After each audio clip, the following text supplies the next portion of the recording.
Okey Dokeys! Ready to learn how to decrease in crochet? This handy technique helps you shape your projects, narrow down rows, and give your amigurumi that perfect finish. At Okey Dokeys, we make crocheting fun and easy, so let's dive into decreasing. Today we'll cover both the regular and invisible methods to keep your crochet game strong. A decrease is simply the process of turning 2 stitches into 1. This technique helps you shape your project and make it smaller. There are 2 main types of decreases, the regular decrease and the invisible decrease. Let's go through both methods. To start a regular decrease, insert your hook into the first stitch where you want to decrease. Yarn over and pull through, leaving 2 loops on the hook. Without finishing the first stitch, insert your hook into the next stitch. Yarn over again and pull through. You should now have 3 loops on your hook.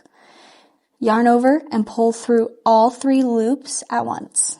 You've just decreased 2 stitches into 1. For a more seamless look, like an amigurumi, try the invisible decrease. Insert your hook into the front loop of the first stitch, then into the front loop of the second stitch without yarning over.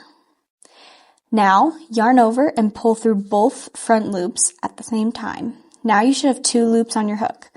Yarn over again and pull through both loops.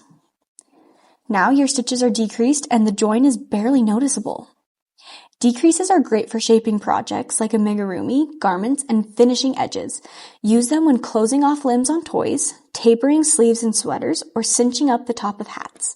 They help create curves, add structure, and finish your work neatly. Decreases might take a little practice, but don't worry. At Okey Dokeys, we have beginner-friendly crochet kits where you can practice decreasing while making projects fun, like amigurumi. Plus, we're all about making crochet easy and fun, so you'll enjoy every step of the way.